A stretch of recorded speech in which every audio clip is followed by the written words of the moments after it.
Hey, it's so good to see you. Good to see you. Congratulations on your new job. Thank you so much. Well, it was so dark, so I missed the turn and I had to turn around. But it was all good.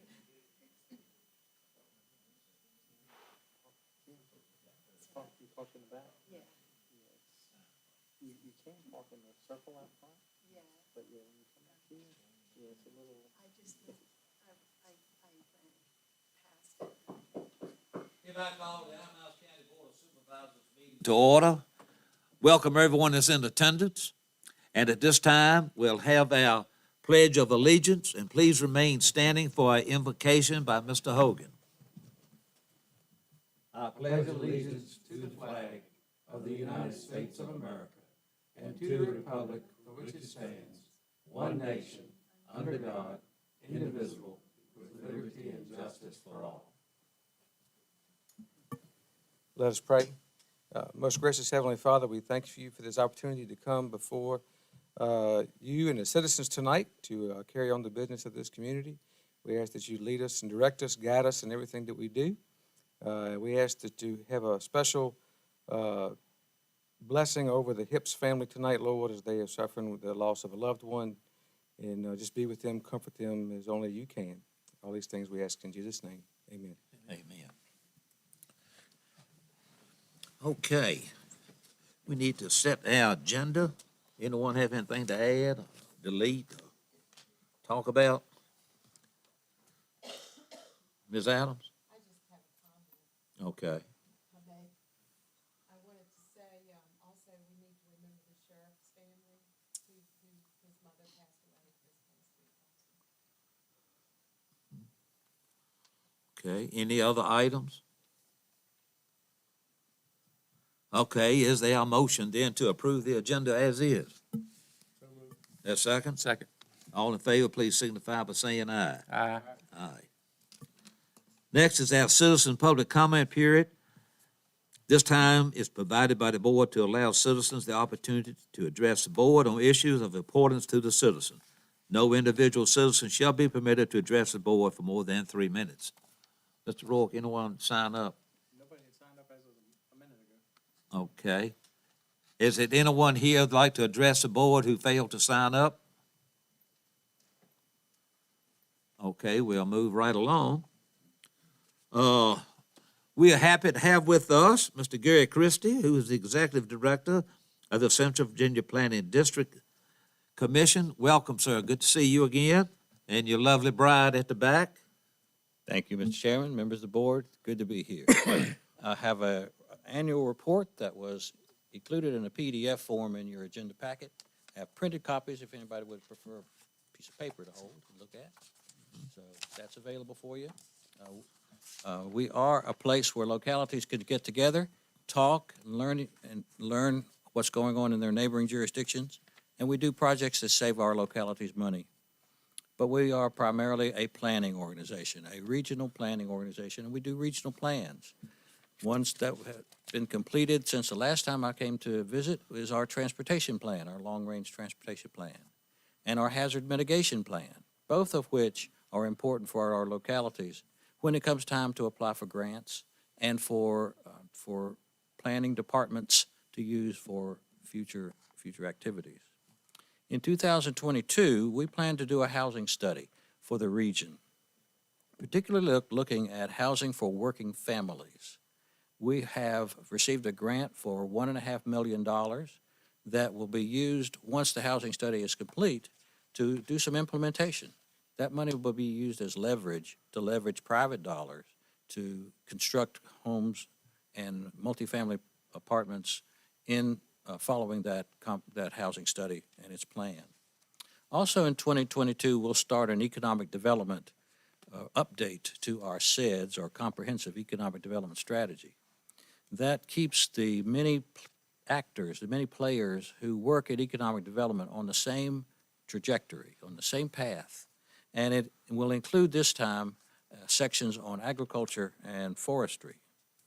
We plan to update our greenways and blueways plan this year, and then that will review trails, waterways, and opportunities for connections. During 2019, 35 local government officials met and re-emphasized the importance of advanced manufacturing for our region. And because of that emphasis, the PDC has invested $134,000 to the community college in their Career and Technical Education Academy to leverage Go Virginia dollars for a $400,000 investment. We also invested $150,000 for the reuse planning of the Central Virginia Training Center. We continued to do transportation plans for our localities.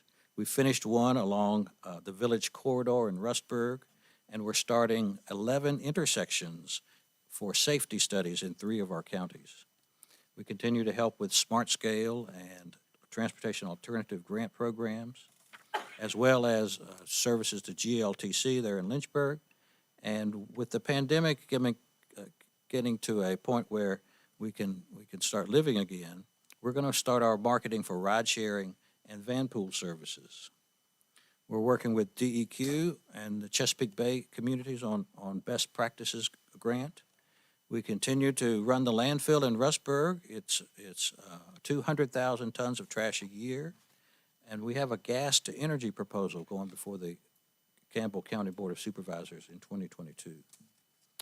We have completed the Appomattox Town Comprehensive Plan, and we're working with Alta Vista and Amherst on their comprehensive plan. CDBG programs are underway in Old Town, Madison Heights, and Amherst, and in Bedford Town, the Hilltop community. And we'll be working with the town of Appomattox administering a CDBG and rural development waterline project. We're adding Campbell County to the radio system that currently has Lynchburg, Bedford, and Amherst, making more interoperability for those communities. You'll meet in a few minutes our new Workforce Board Director, Tracy Bledo. And we, during 2021, set up new partnerships for youth programs with Bedford Campbell and the Parkview Missions.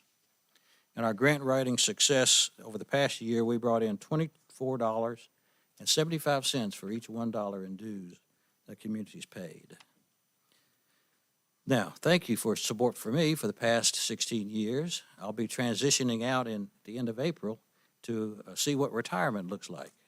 It was 40 years ago that I started as a management analyst in the city of Lynchburg, and over that period of time had the chance to manage 2 cities, a county, and 2 planning district commissions.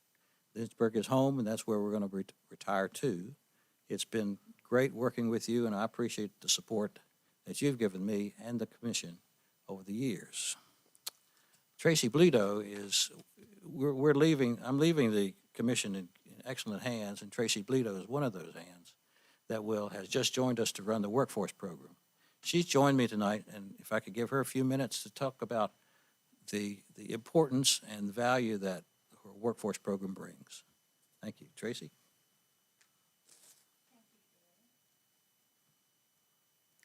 Good evening. Thank you for having me. Appomattox is a special place to me because my husband comes from Sweden, and about 5 years ago, he became a U.S. citizen right here in Appomattox at your national park.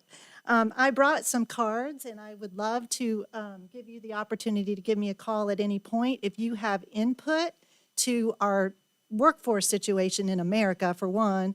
But in our region, I do believe we're way better off than a lot of the other parts of our nation. We have people that want to work. We have people that find joy and that find pride in working, and I know that they do in this county.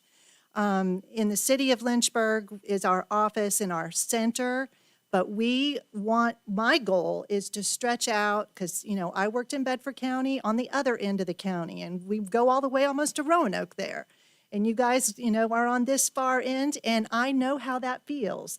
And I want to branch our workforce services out.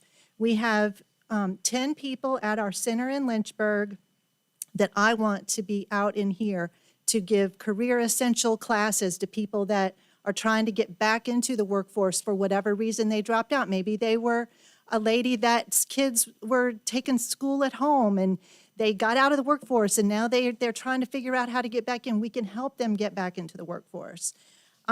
We have a youth program. I asked our youth navigators if they had any Appomattox success stories, because I knew I was coming here.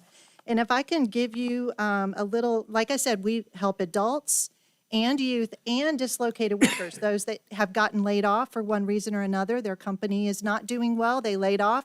We can help get those folks retrained or find them new employment, because many of them, if they were working, then they have the skills, they know when to show up on time for work, and somebody else will want them.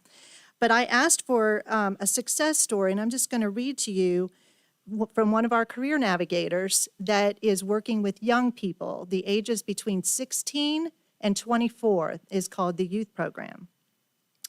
This gentleman, young boy, he was a referral through the program. He's on the autism spectrum, which might mean that he has some disability, but not a tremendous amount. He was in the 10th grade. We connected him with WEX, and then he found out that wasn't going to work out. So then we transitioned him to Gleaning for the World, and we were able to give him some work experience there. And then I'm going to read to you a little bit about that. They were able to teach him how to be methodical and careful while also working at the required pace of a job site. He is now working at the Jamerson Lumber Yard, which he would have never been able to had he not gotten that experience that we were able to connect him with. And now he's a valued employee there. And in the meantime, he's also completed the Career Essentials classes that I talked about, where they teach you how to deal with your finances and how to get, how to improve your life and things like that. And he has passed the final exam of the Career Essentials, so he is ready as he gets older to be a great citizen right here. And at the time, he had the highest score in the Career Essentials class when he took that. and he even beat all the adults. So whatever he's learning at the lumber yard, I think has really helped him. And there's more to that story, and I've got 2 of those stories, and I'm not going to go through all of them, but I just wanted you to know that we are working hard, and I do have cards here. I would love your input. Give me a call, and we can brainstorm some new ideas of how we can get our people into your community. Thank you so much. Thank you. Mr. Chairman, Mr. Evans. could I ask a question? I don't know what I need to ask you, Mr. Christie, and just looking over, I heard you all, I guess the word is manager authority, what, the landfill authority, do you say you what is the term? Sir, we are responsible for operating the landfill. All right. It's my understanding, when a meeting is not at your office, if it's in Rustburg, that you all bill them for y'all expenses. Well, we bill for all of our expenses no matter where the meeting is. What other organization do y'all oversee that you authority? Well, that's how we exist, is by billing. We don't tax anybody, even though we're a public organization. We don't tax anybody. So we have contracts for services, and so So you don't live on grants? we live on the administration for grants, which is maybe 5-10% of the grant itself. But that's a contract we have with the grantee. Could I get a copy then from you all of everybody you charge and what you charge them to oversee it or manage it? Sure. Thank you. Any other questions? Well, Mr. Christie, let me say this, because I've known you for a long time now. And I like the verbiage that you utilize in saying that you're going to transition, not retire. That was well put. Thank you. Yes, sir. We wish you all the good blessings and all in what the future holds for you. Thank you very much. It's been a great honor and pleasure to work for the PDC and to work with County of Appomattox. Thank you. Thank you. Mr. Chairman, he has his lovely wife Fran with him as well. Ms. Adams, Did you already say that? thank you.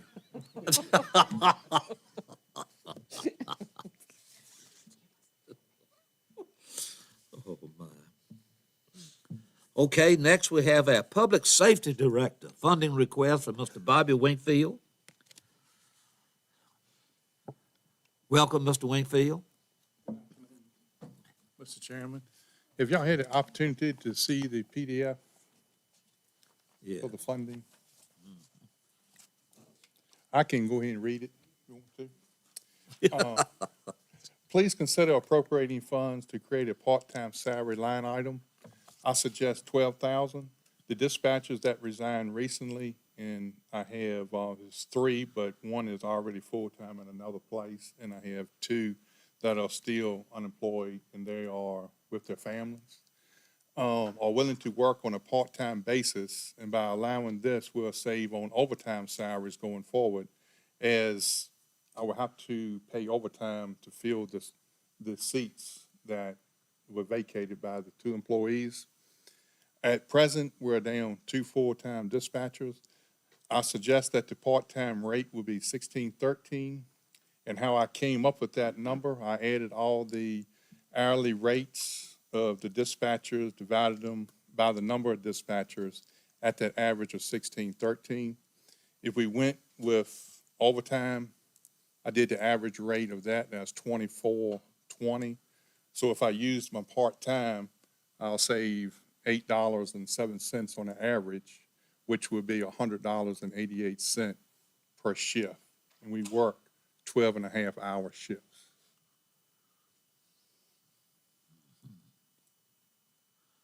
So with this, if I don't have a part-time, because we never had part-time, but this gives me an opportunity to bring these past employees in, because they're still certified, they can pick up exactly where they're at until I can fill the part-time positions. It'll take anywhere to 6 months to train a new employee to put them in the seat, and it takes up to 2 years for them to be really confident in what they're doing, but they can lean on their partner But if I have two new employees, always gotta have a veteran, a seasoned employee with the new one. But with the part-time, they can still fill in that slot. Mr. Abbott.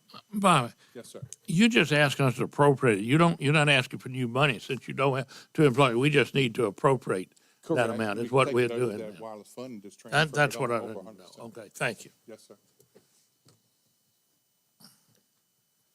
Bob, I just have one. Yes, sir. One question that stood out, excuse me, is the 13 cents. Yeah, I just pulled out the average, so it's to the penny. I just, Yeah, I thought, well, why don't he go to 6.15? yeah, we can. Any other questions or concerns that Mr. Winfield can answer for us? Mr. Abbott. I would move we appropriate the money for the part-time position. Motion duly made. Is there a second? Second. Discussion? We'll have a roll call vote. Mr. Hinkle. Aye. Mr. Abbott. Mr. Hogan. Aye. I also vote aye. Okay. And thank you for coming. Okay, gentlemen, let's move on. We'll skip the public hearings right now as it is not at the designated time. Go to action items, full-time prosecutor for the Commonwealth Attorney's Office. At the October 2021 meeting, Mr. Les Fleet, Commonwealth Attorney, addressed the board and requested the board's consideration to allow the part-time domestic victim grant prosecutor position to become a full-time position. If approved by the board, this will become effective January 1, 2022. Mr. Fleet's request is to combine the DCIS grant funds, which is $45,000, part-time legal assistant, and current budget appropriation, which is $15,200, and previously approved funds of $22,500, if the state did not fund the position after January 1st. Since the approval, the state notified the county that the position will be funded 100% by the state. Total salary plus full-time benefits expense of the position is $83,525. Therefore, board action will be needed to combine the current appropriated funds, eliminating the part-time positions and transitioning to full-time. Staff recommends combining the two part-time positions. Any questions? Discussion on this? Mr. Chairman, Mr. Abbott. I talked to Mr. Fleet today, and I didn't want to speak for the board. This is new money, and I hate continual new money. It's $22,000, I think. But I told him that as long as he was getting the grant, and as you know, the General Assembly, another unfunded mandate when they required us to have somebody to review all of the cameras. So I don't think we have a choice in it, and certainly I would think we would continue with it as long as they continue to get the grant. But that will be you all's choice, not mine. But anyway, I think we have to do it, and it's not a lot of new money, and I'm glad he took that part-time position and added to it also. Any other discussion? Any concerns? Mr. Chairman, Mr. Hogan. I just have one, I guess, concern. If we approve this tonight, the grant is there anticipation that this grant's going to continue? Because once we approve the position, if the grant money, goes away, are we on the hook for all of it at that point? The grant's been approved for next year. For next year? But the following if it isn't approved, then you would address that, I assume, in a budget time. That would be the only thing I think, you could always, remove a position. You don't have to wait till the end of the year. I mean, if your grant didn't come through, I hope the grant will, and Les tells me he has been assured that the grant will continue. But if it didn't, I mean, just like we're doing tonight, if we approve it, you could unfund it in the middle of the year if you wanted to. And I think we're gonna have the same decision with the prior motion was just made for the part-time position. We're using wireless funds this year to supplement, but at budget time, we're gonna have to assess it to see if the board wants to fund that position next year. Any other discussion? What's the board's pleasure? Is there a motion to approve? Mr. Chairman, I move we approve to combine the two part-time positions and provide Mr. Fleet with a full-time prosecutor position. I'll second it. Motion duly made and second. Any further discussion? Roll call vote. Mr. Hinkle? Aye. Mr. Abbott? Aye. Mr. Hogan? Aye. And I'll also vote aye. Next, gentlemen, is a resolution urging the Virginia Department of Behavioral Health and Developmental Services to provide adequate funding and staff. At the October 18th, 2021 meeting, Sheriff Simpson addressed the board concerning juvenile emergency custody orders and temporary detention orders, stating that these orders were detaining deputies for long periods of time due to the lack of beds available at the state facilities. Attached for the board's review is a resolution urging the Virginia Department of Behavioral Health and Developmental Services to adequately allocate funding to state staff facilities and urging the General Assembly to fully fund state facilities that has been written by the county attorney, Mr. Latchney. Discussion on this. Will we adopt the resolution? Second. Motion made and second. Further discussion? Chairman, I have a question. Yes, sir. Mr. I know at the time that we talked about it, there was some discussion about if the state facility didn't have an opening, that there's some space for the sheriff to say, well, if you don't have an opening, I'm not gonna serve it. Well, that's what we're doing now. What we're doing now is the state facility has on more than one occasion told our sheriff, in violation of state law, no, we're not taking this child. So what I've advised the sheriff is not to accept those court orders because he legally can't enforce them. He literally, the court order says take the child to Roanoke, to the state hospital, and the sheriff literally is prevented from doing so. So currently, the sheriff is not accepting those TDOs and ECOs because he would be unable to comply with them. So this resolution, although it's to the General Assembly, I would suggest that copies be sent to the incoming governor and attorney general as well. Well, for some reason, I came away from our last meeting thinking that what you just stated was gonna be part of the resolution, so that we were backing up or giving our support to the sheriff for him not doing the transfer if there is no vacancy. Except the resolution is just what we're asking the General Assembly to do. Okay.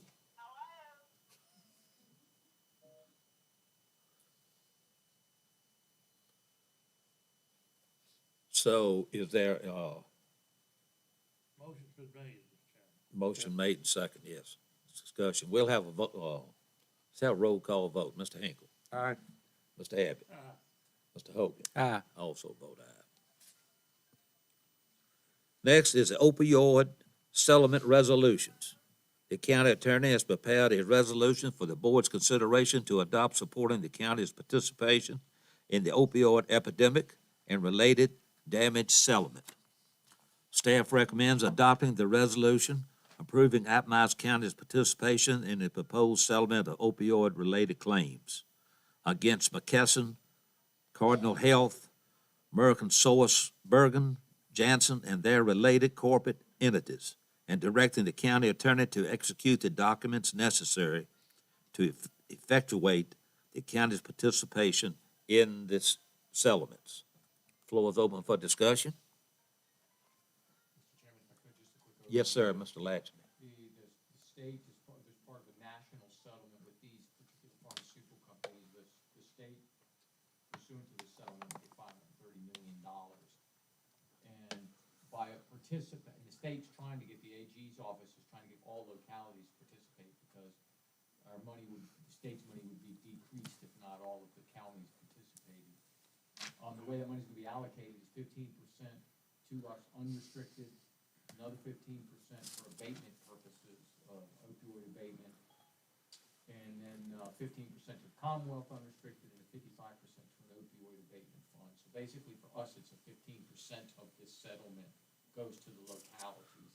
There's no downside to approving this, and the Attorney General's office is pushing hard that all counties do adopt this. So with that, I'll answer any questions. And it's actually two resolutions. It's one resolution approving the settlement. The agenda doesn't say it, but it is two. It's in the package. So one resolution is approving the settlement, the other one is approving Appomattox County's participation in the settlement. Okay, so it should be a two-part resolution, Well, just a motion to. two Motion resolution to rather. approve both resolutions is already. Okay. Mr. Chairman, I'll move that we adopt the two resolutions. Is that a second? Second. Discussion? Roll call vote. Mr. Hinkle? Aye. Mr. Abbott? Mr. Hogan? Aye. I also vote aye. Next, I think we can get this in before 7. 2021 Comprehensive Plan Update. A duly advertised public hearing was held by the Appomattox County Board of Supervisors to receive comments on the 2021 Comprehensive Plan Review Update at the October regular meeting. No one commented on the amendments. In accordance with Virginia Code 15.2-2230, the Planning Commission has conducted its review and update of the plan, which they began last October. In September 2020, the Planning Commission held a public hearing on the proposed updates. No one spoke at that public hearing. The Planning Commission voted unanimously to recommend approval of the updates as presented. The updates include amendments to the future land use map in Chapter 3, which is growth management, and amendments to the goals and objectives found in Chapter 1. A detailed comparison of the 2016 adopted future land use map versus the 2021 draft changes, as well as a summary of the changes to the goals and objectives section has been prepared for our use. And we have a resolution that has been prepared for our consideration in accordance with the recommendations of the Planning Commission. Discussion. Mr. Rourke, anything you'd like to converse on this? I'll just answer any questions if you have any. Anyone have any questions or concerns?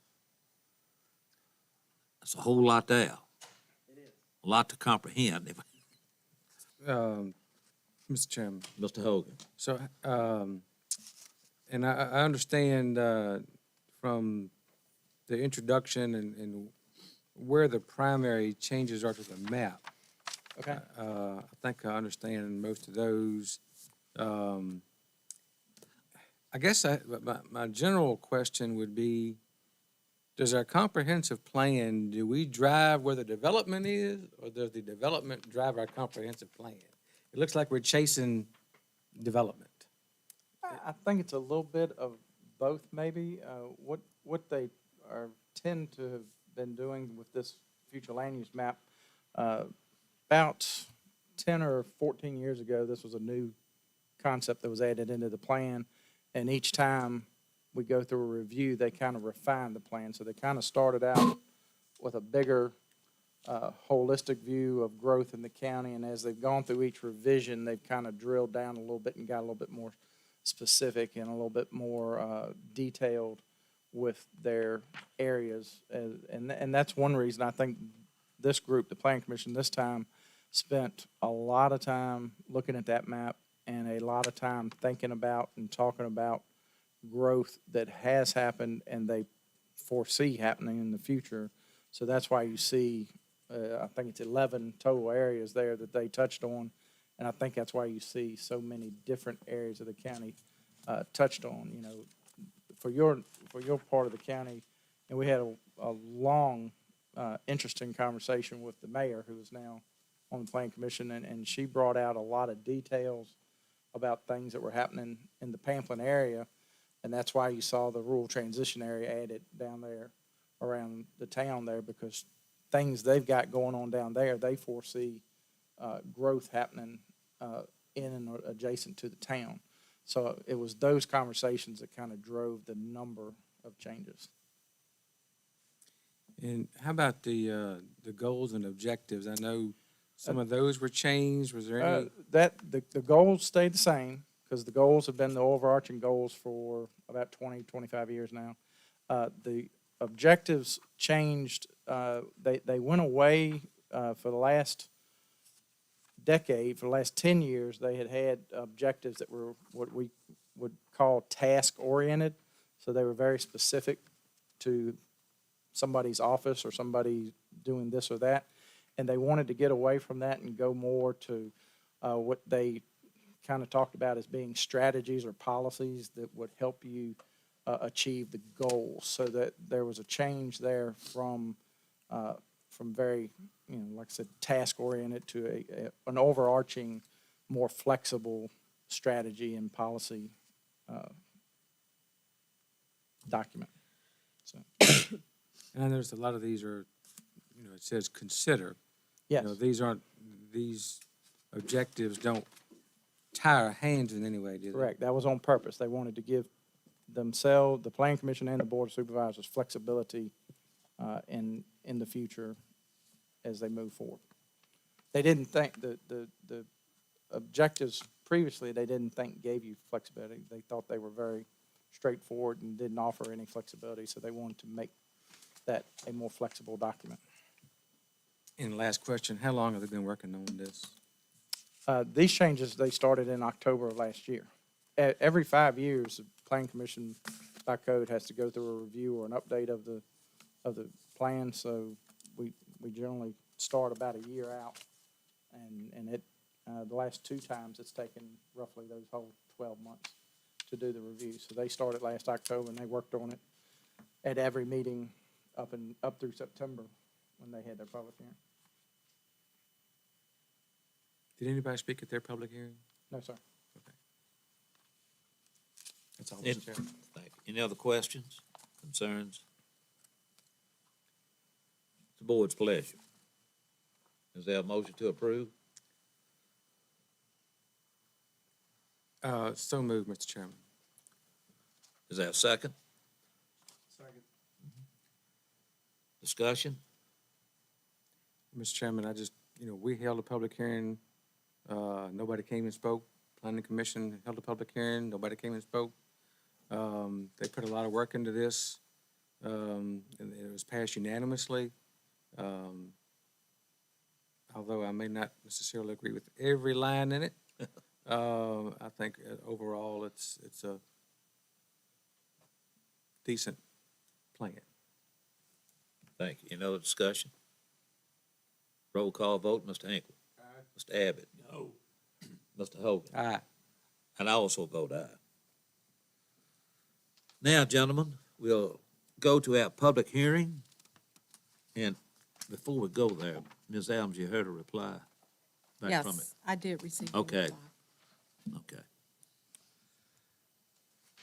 First one is public hearing on the American Rescue Plan Act bonus for sworn sheriffs and sheriff's deputies. As duly advertised, public hearing has been scheduled for the Appomattox County Board of Supervisors to receive comments on the American Rescue Plan Act bonus for sworn sheriffs and sheriff's deputies. During the 2021 General Assembly Special Session 2, the House and Senate approved a one-time $3,000 bonus payment for compensation board-funded sworn positions in the sheriff's offices, including sheriffs and sheriff's deputies. This was approved by the governor on August 10th, 2021. The compensation board encourages each locality to implement the bonus no later than November 30th, 2021. Similar to the process of reimbursing a similar bonus in December 2020, the compensation board will provide reimbursement for bonus amounts paid with a payroll reimbursement for the month corresponding to the month in which the bonus is paid by the locality. Anyone here to speak for this?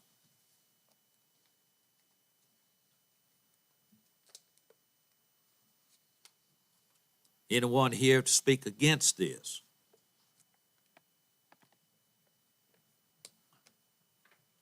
Okay, having hearing none, I'll close this portion of the public hearing. Second item on the agenda on the public hearing is public hearing RZ 210610 D&D Land Holdings, LLC. A duly advertised public hearing has been scheduled for the Appomattox County Board of Supervisors to receive comments on the following zoning petition. RZ 21/0610-D&D Land Holdings LLC property owner has requested to rezone property from A1 Agriculture Zoning District to R1 Low Density Residential Zoning District. The property is located on the east side of Stage Road, which is Route 609, near the intersection of West Haven Lane, which is private, in the Concord area. The parcels total of 8.05 acres and are identified as 121 West Haven Lane, Concord, Virginia. The tax map identification numbers are 59A3 and 59A4. The proposed use is a residential subdivision, 8 lots. The property is designated as part of the rural transition area by the 2016 Comprehensive Plan. At its October meeting, the Planning Commission voted unanimously to recommend approval of the petition. Anyone here to speak in favor of the petition? Please come and state your name and address for the record, sir. Good evening, Mr. Chairman and board members. My name is Keith Martin, the owner of D&D Land Holdings. I live at 766 Columbus Road in Concord, Virginia. I've been doing this type of work for about 10 years. I've developed a subdivision on the east end of Appomattox on Mountain Cut Road with 8 to 10 houses there. Currently developing a property in Campbell County on the other side of 460 in Concord as well. It has 11 houses. So I'm familiar with this type of work. The road that the original home of West Haven Lane and West Haven Lane is already zoned R1. So I'm just requesting that the attached property be zoned R1. We'll be putting 8 houses on 8 acres, which is normal for the area. I'll be building 1,500 to 2,000 square foot houses in the $300,000 to $350,000 range. Private well and septic is what we'll be using. The land is already mostly open field, so there won't be much impact as far as wood. It's not used for cattle or anything of that. I'll be glad to answer any questions. Okay. Thank you, sir. Thank you. Now, Ms. Adams, you had response back from the supervisor of that district. Did you want to ask if anybody was opposed? Well, I am, but I was going to find out if. He said that it's not anything of concern to him, but if there was a large constituent turnout that may be in opposition, then he would certainly want to take that into consideration. Okay. Anybody else to speak in favor of this? Anybody speak against it? Yes, sir. Name and address for the record, please. All right. I've been in my residence now about 16 years, and I consider it, I mean, everybody else is in the country, and we don't need a subdivision of those 7 more houses. There's a lot of dump trucks come through there every day, and people going in there to these 7 more driveways down there, kids or whatever. It's dangerous. Because, well, I have a pet, and I have to keep mine up, because if it gets in the road, it's gone. I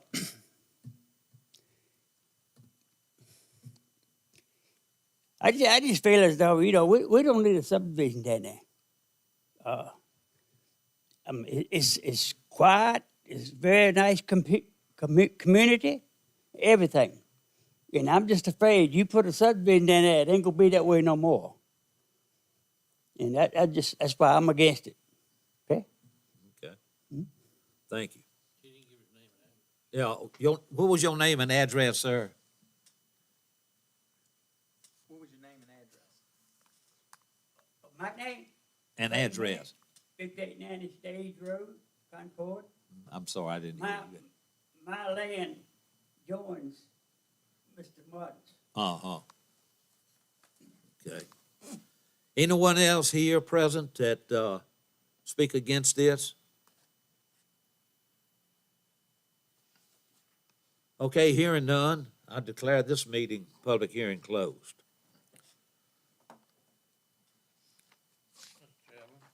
Mr. Abbott. We can go back to the first hearing on the rescue plan. Mhm. I think we discussed that last time, that the state only funded the compensation board position, and we have 7 deputies that are funded totally by us, which means it would cost us $21,000. And, I would move that those members funded by the board, that we give them the $3,000 bonus also. Motion duly made. Is that second? Second. Discussion? Have a roll call vote. Mr. Hinkle. Aye. Mr. Abbott. Mr. Hogan. Aye. I also vote aye. Now, gentlemen, on the public hearing considering RZ 210610 D&D land holdings. Any discussion on it? Mr. Chairman, Mr. Hogan. if I could ask Mr. Rourke a question. Uh-huh. Did I read in the application somewhere that even without rezoning, he could get 6 Yes, sir. houses in there, or 7 already? He could absolutely do 6, and he could possibly do 7 without And his rezoning. plan, his proposal is for 8. Is that The- right? Plan is for 8, and it changes it to R1, which creates, gives you some protections based on the land uses. So it's there's a a little bit- difference. A little bit in more the- restrictive in- of what in could the- go there, and, Correct. It's allowable land uses. and that was in the transition area in the old map. Correct. The new map that we just approved tonight, is it still transition area, or it looks like it might be primary growth? Yeah, it's right there on the edge. I believe that's going to be in the growth area for what we just approved. Okay. Any other questions? Yes, Mr. Mr. Chairman, Hinkle. is, Mr. Rourke, is the land currently, I guess it's not being used, is it land that is like usable for agriculture uses, or is it topographically such that would make it, I mean, there's a house on one end of it now. There's pasture land. There's some trees. I mean, it's not being used actively for farming now, but it is pasture land. Now, the narrowness of, it's got a narrowness along Stage Road, and then the second lot, it opens up towards the, I guess you'd call that the northern end. So, as far as farming, it's not, it's not quite, just the layout of it from the parcel, the way the parcel sits in there, it's not very conducive to active farming. Any other questions? Well, I'd just like to say that I fully understand the need for growth. We got to have it. We got to move forward. We can't go backwards. I also understand neighbors in the neighborhood, especially one citizen that objects to it. But overall, it seems that everybody's for it in that neighborhood. If not, they would have been here tonight. That's just something I wanted to say. Now, the floor is open for a motion. Mr. Chairman, I would move we approve the rezoning request. Motion duly made. Is that second? Second. And second. Any additional discussion? Mr. Chairman? Mr. Hinkle. The other reason I asked Mr. Rourke the question is because, we're basically an agricultural country or county, and once you change agricultural land, they don't make more of it. But I also understand the need that we are kind of a bedroom community for all the big businesses in Lynchburg, and that it would increase the tax base. So it's kind of a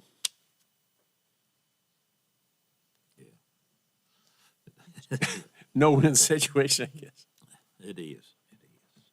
Further discussion? All in favor, please signify by saying aye. Aye. Opposed likewise. Okay. Next, gentlemen, is a courthouse security fund. Please transfer by consent $26,393.88 from the courthouse security fund and appropriate to 3102-1006 courthouse security position. There's no new local funds on this. Is there a motion? Question, is this a new position? No, it goes toward the courthouse security positions to pay those. Mr. Chairman, I'll make a motion that we appropriate the $26,393.88 from the courthouse security fund over to the courthouse security position line item. Motion duly made. Is that second? Second. Further discussion? Roll call vote. Mr. Hinkle. Mr. Abbott. Mr. Hogan. Aye. I also vote aye. Next is the Commissioner of the Revenue refund request. Mrs. Sarah Henderson, Commissioner of the Revenue, was requesting the following to be paid from line item 1209-5803 refunds. One is refund David Van Isaac Johnson and Heather Lynn Heaters, $146.73 for the second half of 2021 personal property taxes. They reside in Lynchburg, Virginia. Second, refund Ashley Bream Harris, $92.56 for second half 2021 personal property taxes. She resides in Lynchburg, Virginia. Third, refund Beth Ann Gridley, $714.22 for 2021 personal property taxes. She resides in Texas as of 9/12/2020.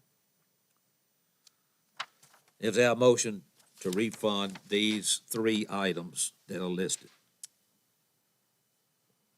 Mr. Chairman, Yes, sir.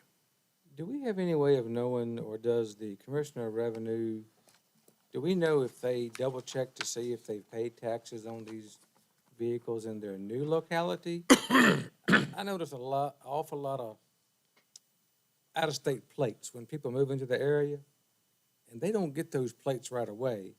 And they're still registered in the former locality where they lived, which may or may not be a cheaper tax rate for them.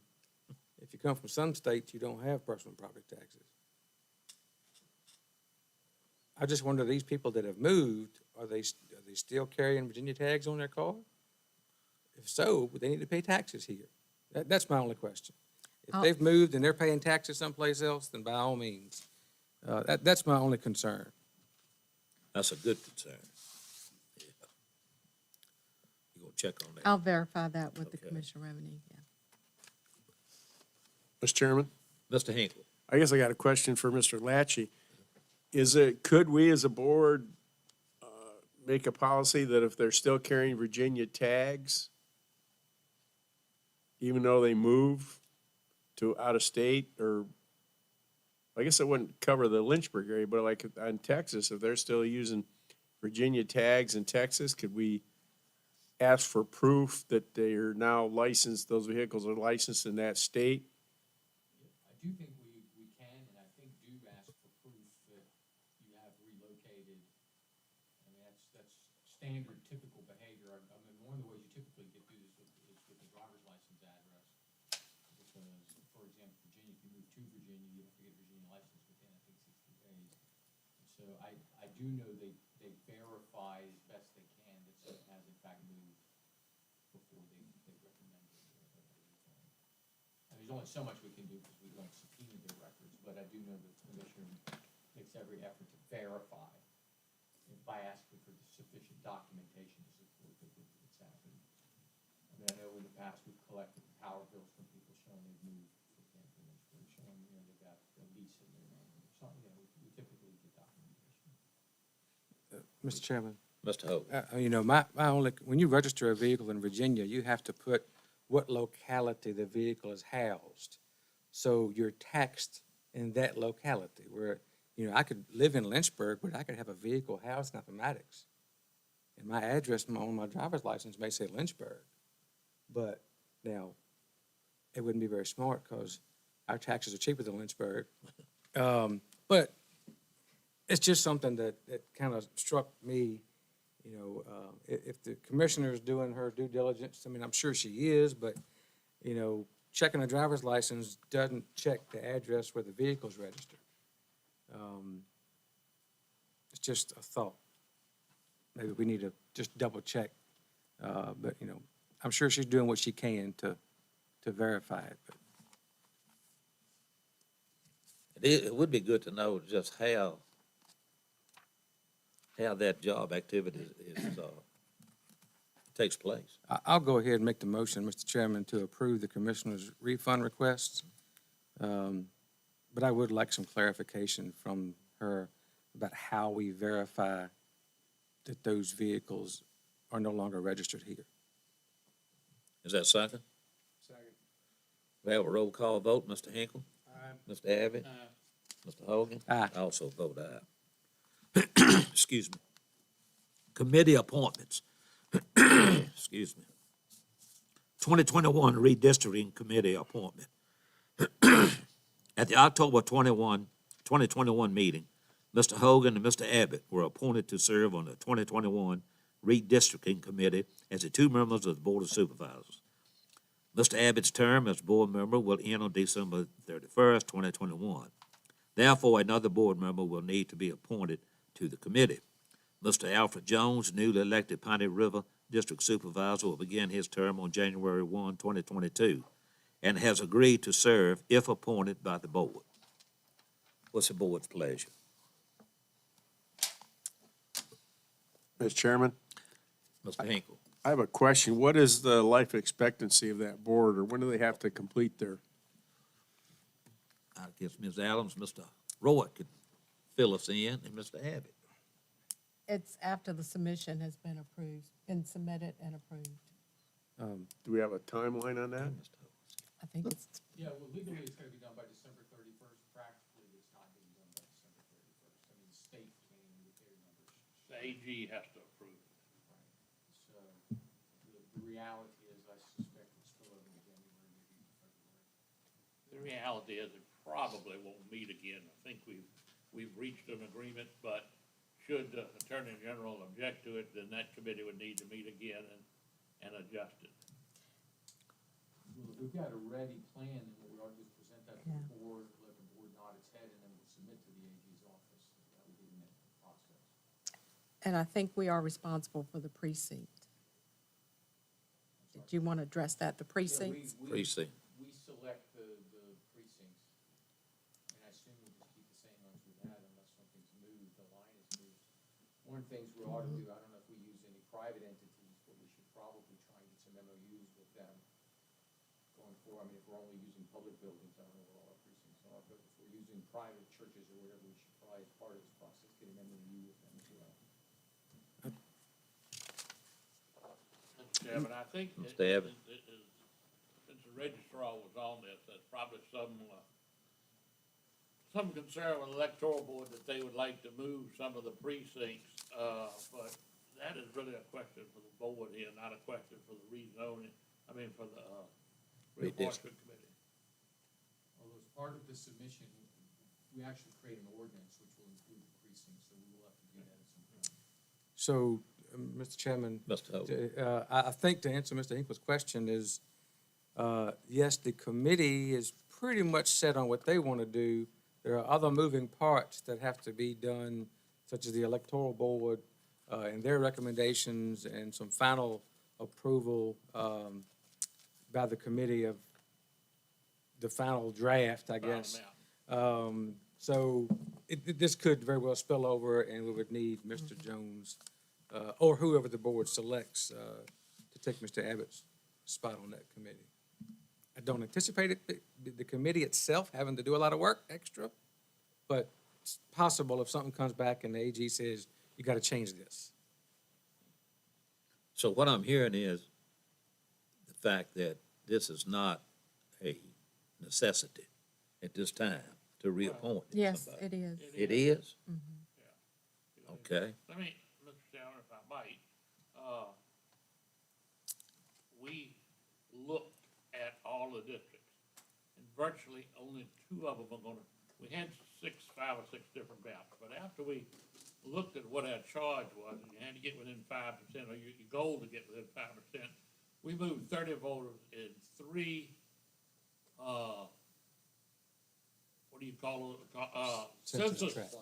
tracts. 30 voters into Patty Mountain District, or another district, and everything was in 5%.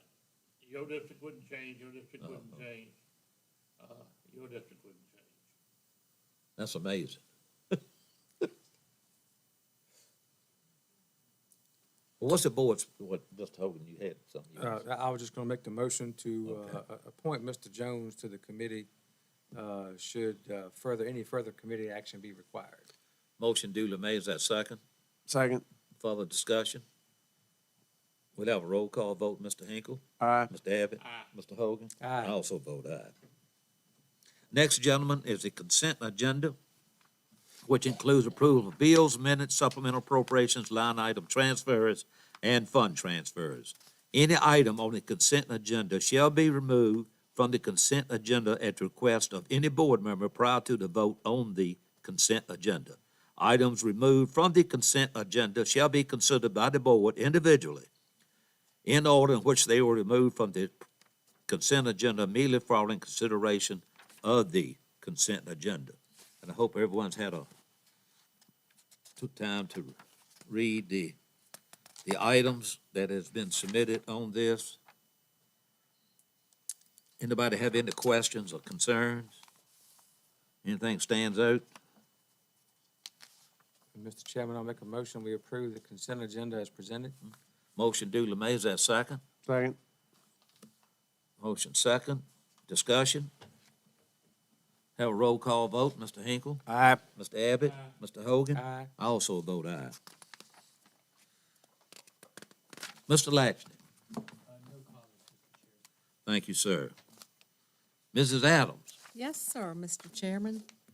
First of all, I would like to say congratulations on winning the election, and the registrar has presented us with a resolution to give to you saying that you've been certified for that seat. My, all right. This is the first time, so I'm not exactly sure. Congratulations. Oh, thank you, ma'am. And I've got one for Mr. Jones also. And the other item is, I'll just pass this around, but December, you have appointments for terms of Yeah. boards that are, need to be reappointed, so their term's expiring. So be prepared in December to make those appointments. We are anxiously awaiting. I thought you were.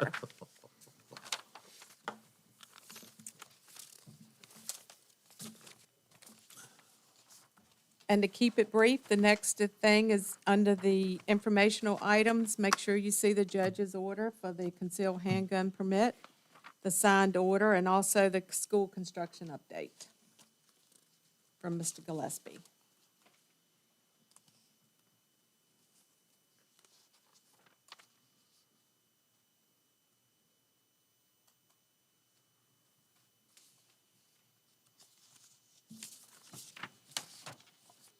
Any questions?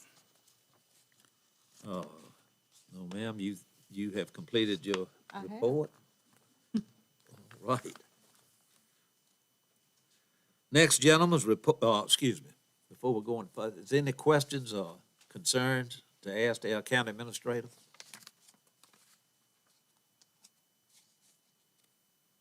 All right, moving right along, next is reports and informational items. You have before you, I don't think it's in the need in reading each one. You have it before you.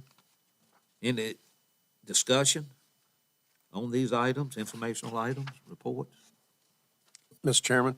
Mr. Hinkle. Yeah, I want to give you a heads up on the Workforce Development Area Council. In previous years, they've mostly been funded by grants. They got over $465,000 in grants last year. And they informed us at the last meeting that the grant outlook is looking pretty slim for next year.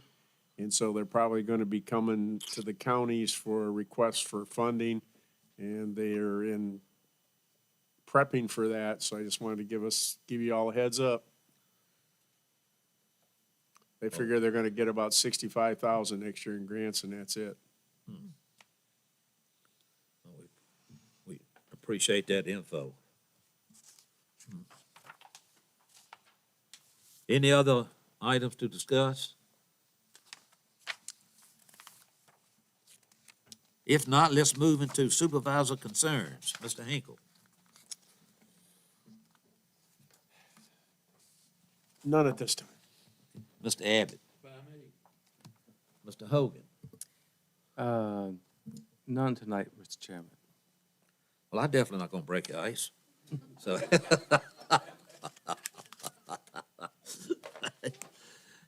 And Ms. Adams, we gotta have a closed session? Yes, sir. All right, that's what I love to hear.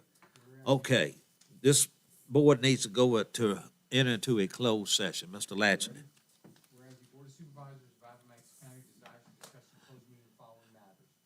Consultation with legal counsel pertaining to actual or probable litigation where such consultation in open meeting would adversely affect the negotiating or litigating function of the body concerning the authority and trash suit.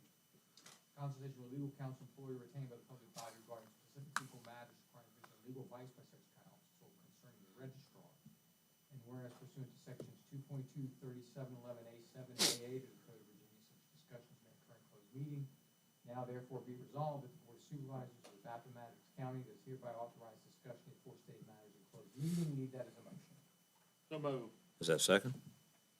All in favor, please signify by saying aye.